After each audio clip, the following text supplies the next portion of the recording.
misty mountains cold,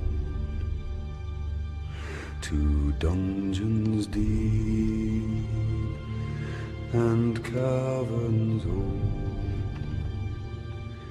The pines were roaring on the height, the winds were moaning in the night. The fire was red, it flaming spread.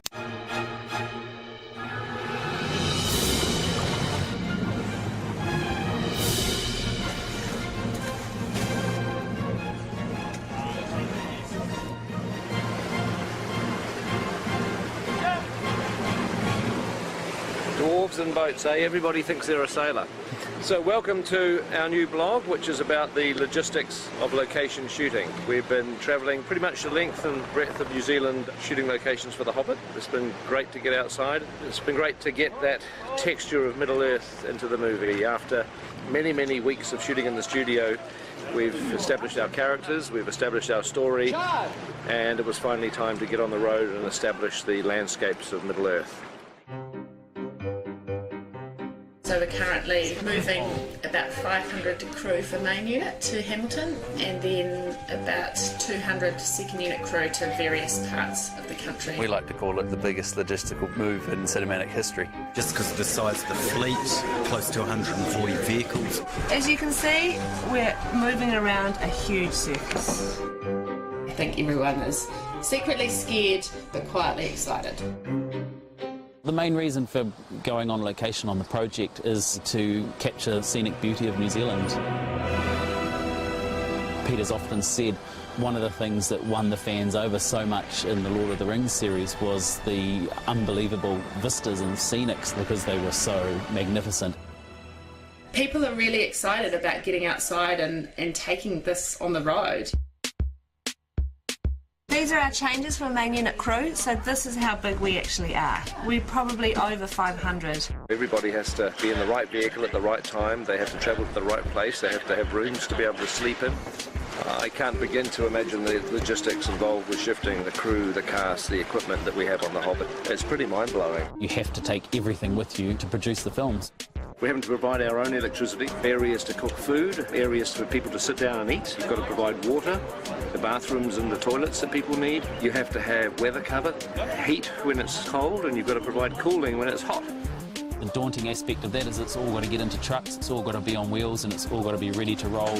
We're about to try and cram all of this, and all of that, all of this, some of that, most of this, all these trucks, most of these people, but not that scissor lift up there that stays, are going to go into some of these trucks.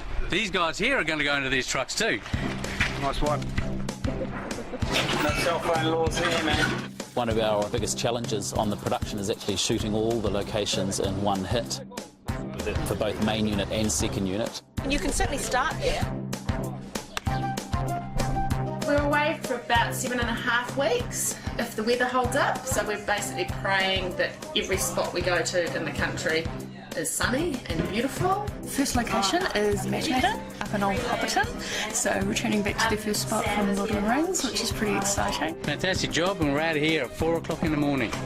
And as you can see, we're totally under control.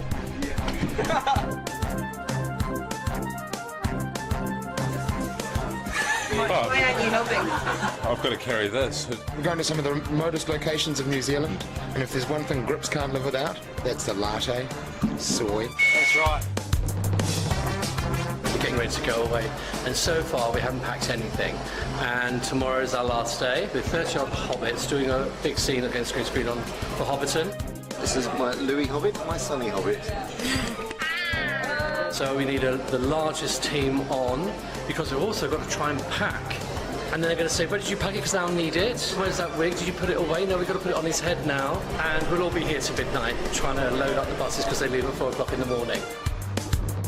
Be sure to pack Scotch, tequila, Wine and beer. A heap of plants. 3 razor blades. 60 kilos of toilet paper. A few artificial trees. Socks. and some Jägermeister. Last day Wellington, so everything needs to move. We've got a stock truck coming in to take our 49 mixed age sheep, 15 chickens, 9 goats, 5 3-year-old steers, 4 pheasants, 2 Muscovy ducks. We've also got Michael Jackson, the walking chicken, on the lead. We're just going to take you through, get your contracts done. We've got lunch packed for you to take on the road. So just follow me. Oh, the keys are in it? Keys are in it. We've got GPS units installed in the trucks purely so we can watch what's happening as they move up and down the country. If you don't arrive, we can't shoot. Last truck should be out of here in half an hour, and then Hobbiton. Crikey. Just remember, the reason you're on this plane is because you're so valuable to the production.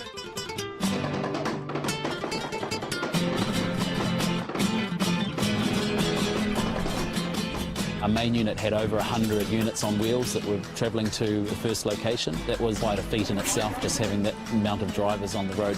It's all about arrows, it's all about maps and directions. Once we arrive, we get in and it's about an 8-hour turnaround from when the first truck turns up to when the unit base is actually functional for filming. They've got to get these trucks level for working in, got to get them all powered up, and they've got to get them all functioning so quickly. Prosthetics, makeup, costume, catering. It's not just a case of a small crew going into very out-of-the-way places. We're literally occupying the space of a football field. I think it's actually 2 football fields. We moved 7,000 cubic metres of dirt to accommodate everything that goes with making a film of this size with this many people involved. It's very much a mini city.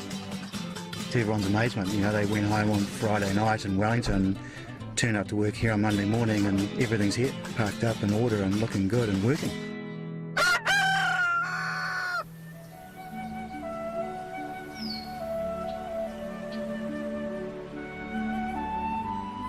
It's okay. Rough day at the office today, Mom. So after 110 days in the studio, we finally make it out into the sunshine. But I tell you what, Hobbiton is looking fantastic. The art department and the greens department have been working on it for nearly 2 years. The grasses have grown, the flowers are out, the plastic ones have even bloomed. It's weird when you come back to a place that you literally thought you would never see again. This is a great spot.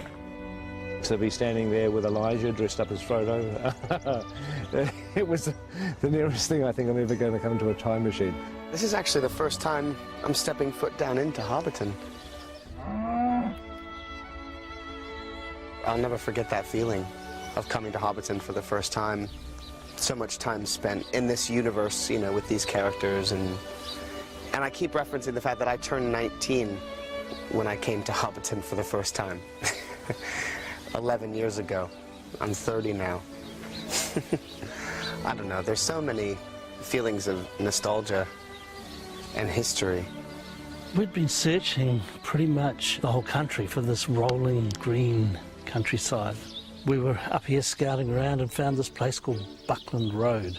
And sure enough, when we flew over it, we found the round tree, the hill, the lake. It was all meant to be.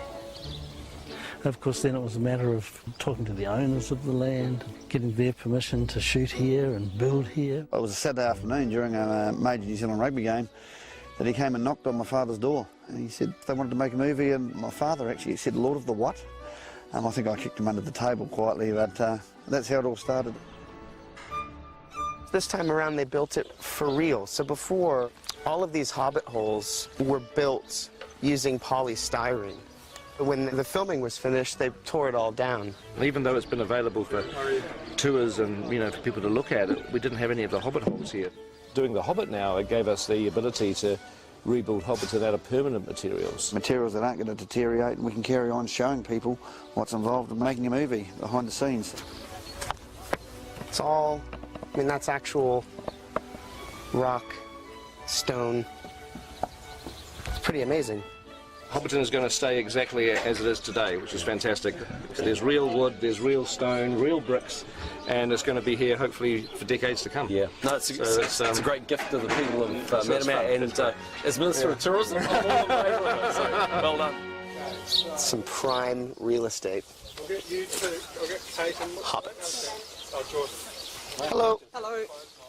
Hello. You guys having a good day? Yeah, it's good. How are those feet treating you? Yeah, they're okay. Are they? When you're at Hobbiton, you forget that you're on a film set. Seeing it like this kind of living model village is just extraordinary. You just totally believe this place exists. And that's because it does. Maybe I've smoked a little bit too much of this now. It's an authentic village. It's 100% 360 degree, look wherever you like, little Hobbit village. You can imagine just being a Hobbit in this environment and get up and have a cup of tea on the doorstep and listen to the birds and frogs, and children running around, or go to the market, buy a big bottle of beer and drink it. I'm loving it. You're not really designing a film set, you're trying to put yourself in the mindset of a Hobbit and figuring out, well, where would you like your house to be? There were 44 personalised Hobbit holes, and each Hobbit hole has the different little details depending on their location. It's kind of amazing. The door's actually open. Hello? Hello? No, nobody home at the moment. They must be at the market. Welcome to the set of the Hobbit. So how did you get involved in this? My 4 daughters auditioned and they all missed out. And I got in. So I wasn't a popular father at that point. You guys are up for stealing, aren't you? Yeah. Oh, hell yeah, good. Yeah, big bag hobbits. Check this out. Oh yeah. I'd like to get a nice comb over. Is this going to be in the movie? Yeah, we can cut that. That's fantastic. We've got that. So we just finished our first week on location. But, you know, I just wish I could move into one of these Hobbit holes. I mean, this would be an absolutely idyllic place to live. It really would. This is the sort of place that I would very happily retire to. In fact, might think about it tonight or the next day. It would be good retiring here. That would be quite nice. Bye-bye. I hope you enjoyed the first part of our location blog. The second part will be ready very early in the new year. And in the meantime, we've just shot the last shot for The Hobbit in 2011. So it only remains to do one last thing, which is to wish you all a Merry Christmas! Merry Christmas! Champagne! Very good.